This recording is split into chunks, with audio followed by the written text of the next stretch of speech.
Welcome back to Inglés 4.0, the radio show. Let's go!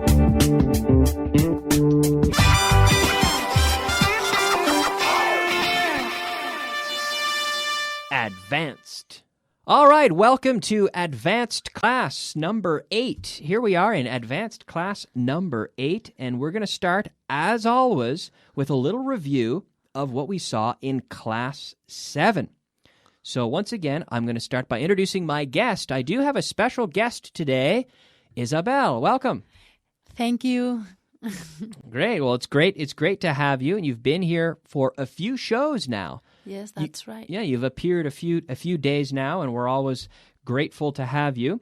So we're going to start with a little review of what we saw in Class 7, which was present perfect, and we were talking about answers with I've never, and then the participle. So I've never, using the contraction, I've never. So when did you last lead an army into battle? I've never led an army into battle. Right. I've never led an army into battle. Very good. And now, when did you last lend me $1 million? I've never lent you $1 million. Good. I've never lent. Very good. When did you last pay for a car in Swedish crowns? I've never paid for a car in Swedish crowns. Crowns. Yeah, crowns. Okay. Coronas, right? Okay. Crowns, but Crowns. that's the currency in Sweden. Okay. Swedish crowns. What's the capital of Sweden? Starting with S? Stockholm. Stockholm. Okay. Right? And the reason I mention this is because a lot of people confuse Sweden and Switzerland. Yes. Right? I have always that problem. I always have that problem. I always have that problem. Yeah. So Sweden is in the north next to Norway, and the capital is Stockholm, and Switzerland is where you have Geneva, right? Geneva and so on. Geneva, where they speak French, and Zurich, where they speak German. So, that's Switzerland, where they have this real mix of cultures. And Italian as well. And Italian as well. That's right. Now, when was the last time the sun rose in the west? The sun has never risen. Whoa. Risen in the west. In the west. The sun has never risen in the west. Rise, rose, risen. Okay. Now, at home, when did you last, this is for you at home, for the listeners, en voz alta, when did you last sit on top of a bus? Not inside, but on top of a bus. I've never... Isabel, can you help them out? Yes. I've never sat on top of the bus. Of a bus. Of a bus. I've never sat on top of a bus. All right. Very good. Okay. Now we were practicing. Yesterday we were looking at the Saxon genitive, the apostrophe S, right? But here we're talking about a chain where we use more than one. So we can say Kyle's brother's house, for example. Okay. Right? Ask me where my brother's boss's house is. Where's your brother's house is? Now, where my brother's boss's house is. Where's your brother's house is? No, my brother's boss's house, el jefe de mi hermano. Where's your brother's boss's house is? Where is, but the direct question, where is your brother's boss's house? Okay. Where's your brother's boss's house? Good. Where's your brother's boss's house? So we have the double Saxon genitive, your brother's boss's house. My brother's boss's house is in Malaysia because my brother works in Malaysia. I think I told you that, right? Yes, Isabel? I remember it. Yeah. Now ask me what my brother's boss's house is like. What's your brother's boss's house like? Repeat, please. What's your brother's boss's house like? Okay. What's your brother's boss's house like? Right? One more Right. time. Yes. What's your brother's boss's house like? Oh, my brother's boss's house is very nice. He has a nice house in the center of the city, Kuala Lumpur, Okay. in Malaysia. That's right. So whose house is it? Your brother's bosses. Bosses. My brother's bosses. Your brother's bosses. All right. Yes. Whose boss is it? Your brother's bosses. Yeah. Well, it's my brother's boss. Whose boss? Your brother's. Yeah, my brother's boss. Sure. Okay. Ask me what kind of car my father's friend has. What kind of car your brother's friend? Oh, okay. Ask me what kind of car my father's friend has. What kind of car your brother's? No, not my brother, my father. What kind of car does your Okay. father's friend have? What kind of car your father's? Does. You need the does, the Okay, auxiliary verb. sorry. What kind of car does your father's friend have? Good, good. Now remember with the D, does, your tongue has to stay inside your mouth. Does, not thus, but Okay. does. Does. What kind of car does your father's friend have? He has a BMW. Okay. Yeah, it's a nice car. Ask me what color my father's friend's BMW is. What kind of car? Well, ask me what color. What color? Okay. What color does your Well, ask me what color it is. So ask me what color my father's friend's BMW is. what color your is your father's friend's car? Yeah, your father's friend's car. Your father's friend's BMW. Kyle, what color is your father's friend's BMW? Whew, right? It's blue. My father's friend's BMW is blue. Ask me if my father's friend's BMW is a nice car. Is your father's friend's a car? Or is his BMW a nice car? Is your father's friend's car a nice car? Yeah, sure. Is your father's friend's car a nice car? Yes, it is. Yes, it is. It's a very nice car. Absolutely. Okay, so at home, you have to follow along. So, is your father's friend's BMW a nice car? So, always asking the questions out loud. Remember, how do we say out loud or aloud? How do you say that in Spanish, Isabel? Decirlo en alto. En alto. That's right, en alto, en voz alta, right? That's right. Okay, perfect. All right. Expression of the day. Okay, now we have the expression of the day. That's right, the expression of the day. Isabel, are you ready? Yes, I am ready. Okay, and the listeners at home, are you ready for this? The expression of the day? I hope so. Today's expression is an interesting one, which I don't think that you know, Isabel. This is a good one. To put something on the back burner. Have you ever heard this expression? No, I've never heard it. So when you have a stovetop for cooking, you have 4 burners. Okay. The fuego, right? Yes. You have 4 burners. And if you're cooking a big dinner, you will when you're cooking one thing, usually you use one of the burners. You say los fuegos, do you say? El fuego. El fuego. Yes. You use the burners. Those are called burners that are close to you. But if you have several things cooking, usually the one thing that is most important will be close to you, so you can reach it, so you can attend to it.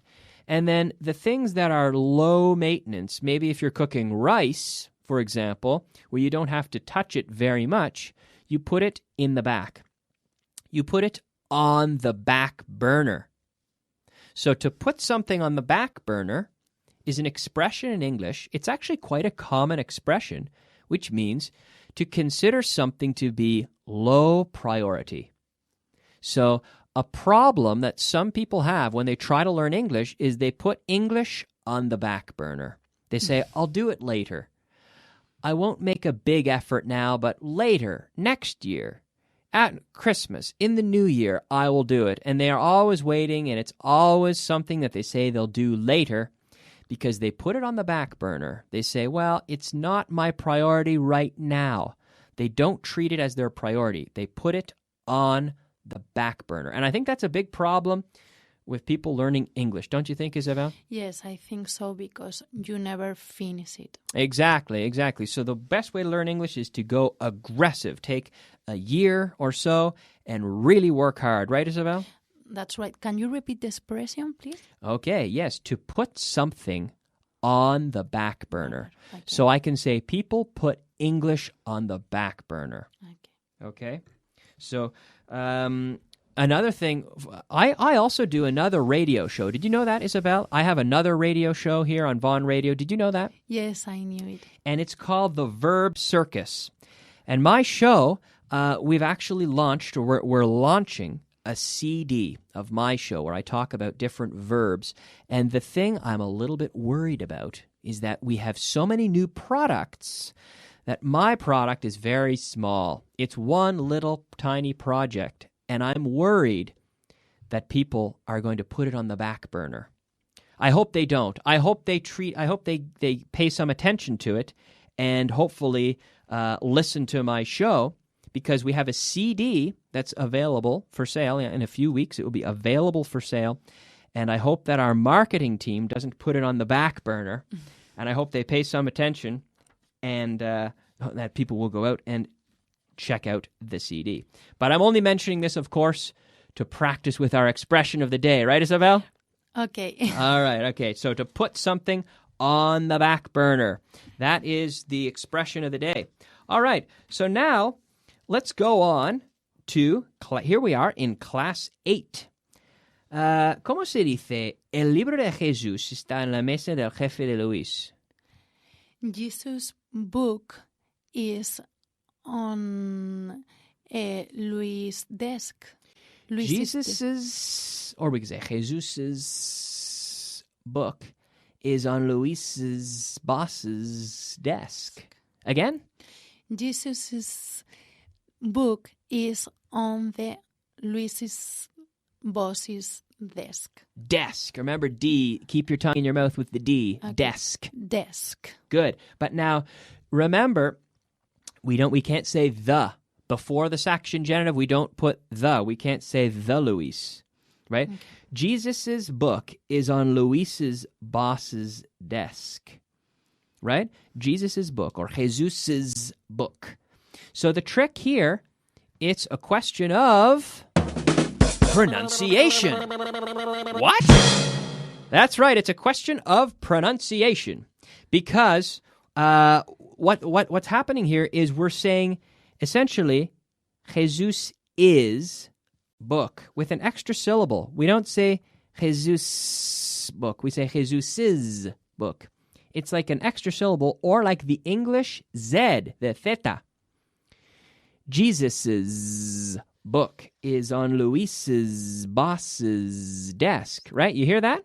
Yes, I heard it. So, Jesus's book is on Luis's boss's desk. Say that? Jesus's book is on the Luis's... No article. Okay, yes. Jesus's book is on Luis's boss's Luis's desk. boss's... Luis's boss's desk. Desk. Okay. Jesus's book is on Luis's boss's desk. At home, en voz alta, por favor, conmigo. Jesus's book is on Luis's boss's desk, right? So grammatically, it's the same concept that we saw in the last class. But now I'm focusing on names that end in S and how we pronounce them. That's the trick. Okay? So ask me where Luis's boss's desk is. Where is Luis's boss's desk. Where is Luis's boss's desk? Luis's boss's desk is in the back of the office. Yes. So my brother, I've told you a few things about my brother. His name is Harris. My brother's name is Harris, yes. Now, remember his boss's house from the example before? Yes, his house is in Malaysia. Yeah, so you can say that Harris's boss's house is in Malaysia, right? Can you repeat? Okay, Harris's boss's house is in Malaysia. Okay. Yes. Is Harris's boss's house nice? Yes, Harris's boss's house is nice. Okay, yes. Is Harris's boss's house big? Yes, Harris's boss's house is big. Very good, very good. Well done. So the sound, instead of like a simple S, it's almost like a Z, a theta, right? Or an IS. Harris is. All right. Harris's boss's house. But very good. Good job, Isabel. Well done at home. Make sure you're following along out loud at home. Vocabulary of the day. Okay, all right, you heard that. Yes, it's time for the vocabulary of the day. Are you ready, Isabel? Yes, I'm ready. I'm ready. Okay. Contener. To contain? To contain, yes. You know that I was reading an article the other day about how Coca-Cola in some countries contains, for example, different types of sugar. In Mexico, Coca-Cola apparently contains what we call real sugar, whereas in Europe, the Coca-Cola contains corn sugar or corn syrup, which I guess is cheaper. So the Coca-Cola in Mexico, because it contains real sugar, or I think a cane sugar, de caña, right? Okay. It has a different flavor. So, okay. That was my question. Yeah, so it tastes a little bit different, yes. Here we have the verb to hinder. Estrobar, frenar el progreso, to hinder, like to limit progress. So what hinders people's learning when it comes to English, Isabel? What hinders their learning? I think they don't have enough time to study English. So a lack of time hinders their learning? Yes, a lack of time hinders learning English. Yeah, it can hinder anyone's learning. Okay. Superar? To overcome. Overcome, yes, overcome. Inmobiliario? Real estate. Real estate. Real estate, right? Okay. Real estate. Real estate prices have gone up a lot in Spain, haven't they? Yes. But now, what's happening now? I think they're leveling now. Yes. Real estate prices. Are they? Yes. I think so. Okay, and then we had the verb to place, which is essentially poner, similar to put, but to place something, to put something in a specific place. I can place the bottle on the table. Like to put away. Well, to put something somewhere. Okay. To put away is to put it in an organized place, but I can place anything anywhere. Maybe it's a good place or bad, but just to place is essentially to put something somewhere. Okay? Now let's quickly move on with a few questions here in this Mastering the Interrogative style, where I give you the answer to a question and I'd like you to ask me the question. Okay? So I'm going to say, I've never cooked a paella. And you'll say, have you ever cooked a paella? Have you ever cooked a paella? Good. I've never seen the second Harry Potter movie. Have you ever seen the second Harry Potter movie? Good. I've never seen a polar bear in the wild. Have you ever seen a polar bear in the... A polar bear. A polar bear. Polar bear. Polar bear. Yeah.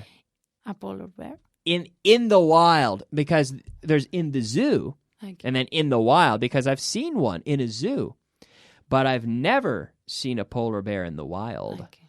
Ask me again. Have you ever? Have you ever seen a polar bear in the wild? In the wild. In the wild? Good. No, I've never seen a polar bear in the wild. I've never been attacked by a tiger. Have you ever been attacked by a tiger? Okay, good. No, I've never, thank God, I've never been attacked by a tiger. Well done. Okay, Isabel, we're completely out of time, but I want to thank you so much for joining me today. Okay, you're welcome. And good job at home. Thank you so much for following along, and I'll see you tomorrow. Bye-bye. Bye-bye.